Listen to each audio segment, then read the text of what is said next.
All right, let me move on and ask you this. You were a center. You were a big man in the NBA. When you look at the Rockets, and they're playing great, 8-1 in small ball. You know, and this is before the trade of Clint Capella, because he missed a few games before he got traded. So since they've been playing small ball, and when Russ has played, they're 8-1. They won 6 straight. They beat some good teams. Their loss to Utah was on a buzzer beater. Yep. So, first of all, give me, how far do you think they can go? Are they a real threat to one of the LA teams? They're absolutely a real threat. The teams that they threaten most, Lakers, Nuggets, Utah, scared to death. I say that because those are teams the Lakers scared to death. Yes. Because they're the third best team in the West, clearly, to me. Absolutely. Better than Denver. Absolutely. But I throw that out there because those are teams that would potentially have to make choices. Well, not potentially. They're going to have to make choices. Do we stay with our big lineups that got us here, or do we go back small? Or do we match them? And you have 2 prolific guys in Westbrook and Harden that can score the basketball at an incredible clip. Because, Chris, here's the reality, brother, and I know the fear from you, myself, sitting here is that the NBA is going to be the 6-8 and under league. Right. The fear. Mean, let's put it out there. It would be tremendous I think it'd be so exciting if Houston won it this year. I don't think they will, but if they did. It would. But long term, I don't know that that's good for the NBA because every it's a team would do copycat it. league, right? Yeah. I don't want 6-8 and under. Yeah.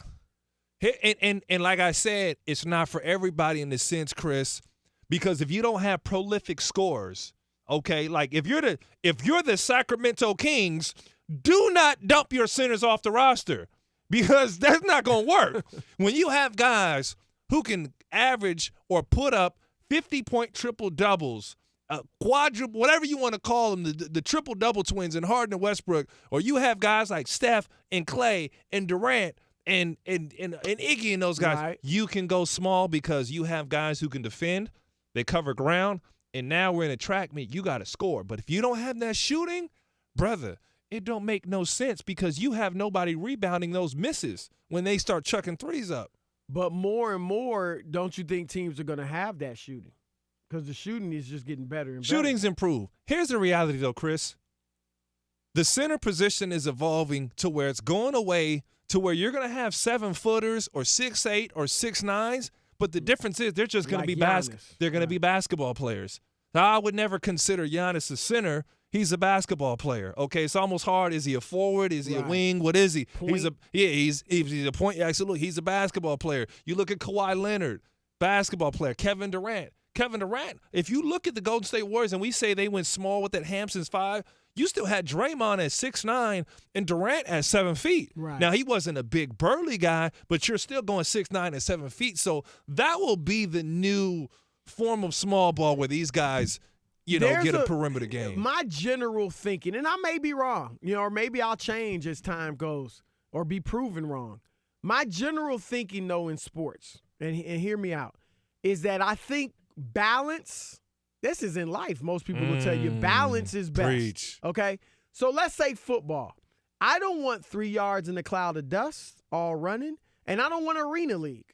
I want some passing and I want some running, a balance. Now, it might be more passing, but I want some running too.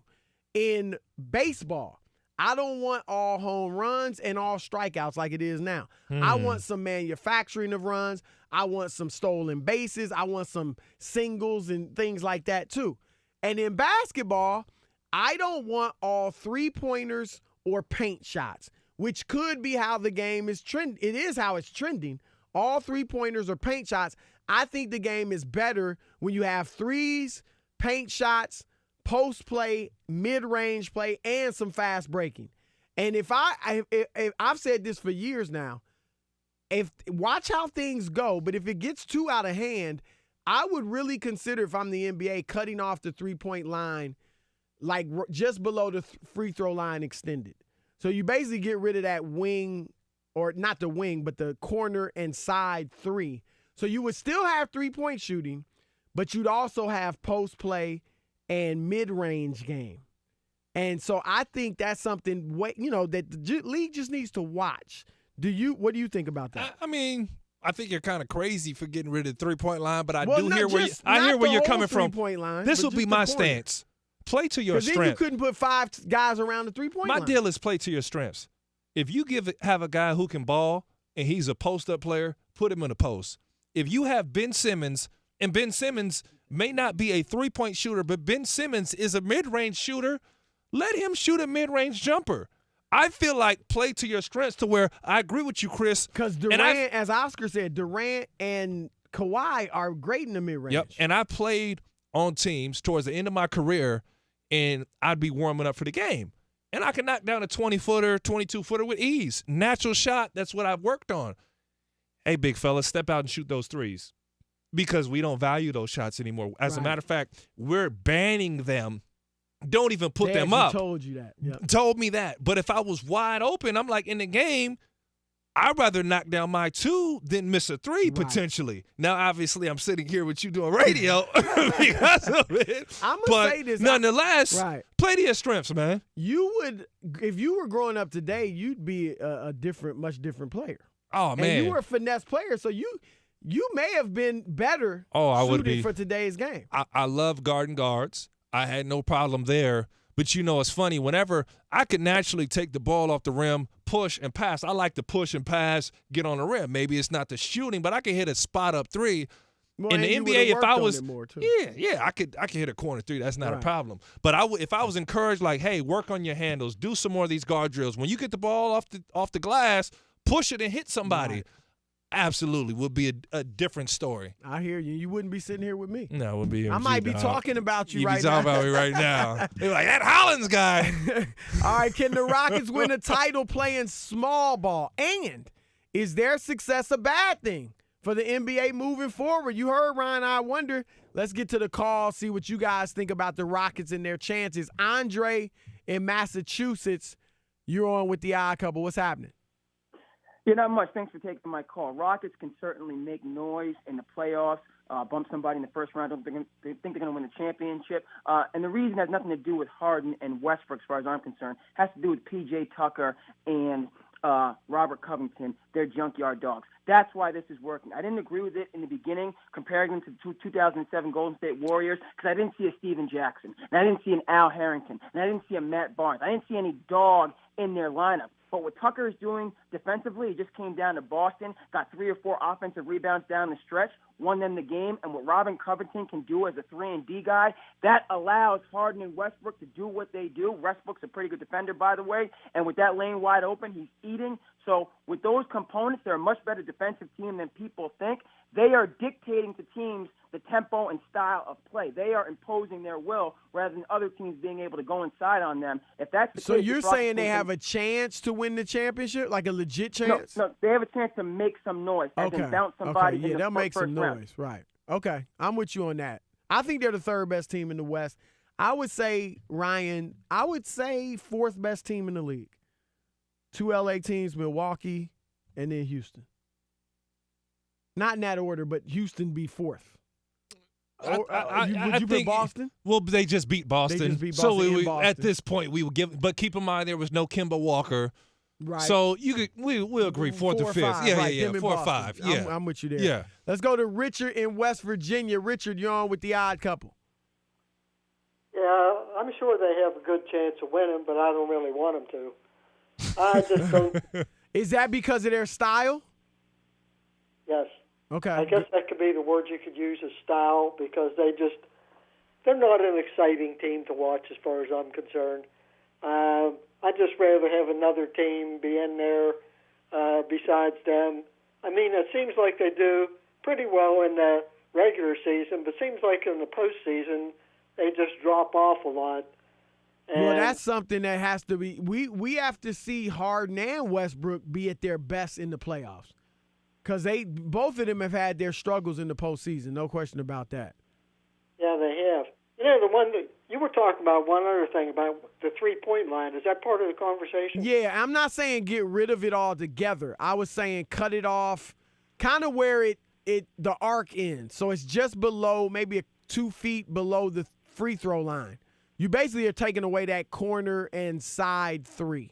So you still have the arc for the top, at the top of the court. I love that three-point shot. When LeBron hit that one last night, I don't know That was crazy. how far it was. 40-footer. What he does, and that turnaround shot that he makes, I guess other players do that. I like that too. But as far as the small ball, I don't really care much for that. I wish they'd move the three-point line back to half court. Boy, would that be exciting to see. All right, Richard. Richard got all types Richard of said ideas. take that thing to Right, half right, court. Right. Would you want a 4-point shot? Some of me feels like That's too much, when that right? dude Trey shoots from half, it's almost worth more. I could make a case. Feels like it wouldn't, does feel like wouldn't feel right, but I understand. But think what that would do to the game, though. A 4-point shot. There's two- It's already honestly, spread out enough. There's two guys who can hit it right now. We'll see. LeBron hit one, but then dudes would be practicing it. That's Then the it would thing. just somebody would look stupid. Trey would be I'd be like, crazy. look, bro, we tell a couple, take as many of those as you want. You Other know- than Trey and Steph, Hey, take I don't doubt LeBron. that one day, if dudes keep backing up, Trey's hitting them from the logo. And that LeBron I'm shot like, one yesterday from quietly, They that's called it 35. It looked like 40. to me. quietly that I would not mind that being 4 point.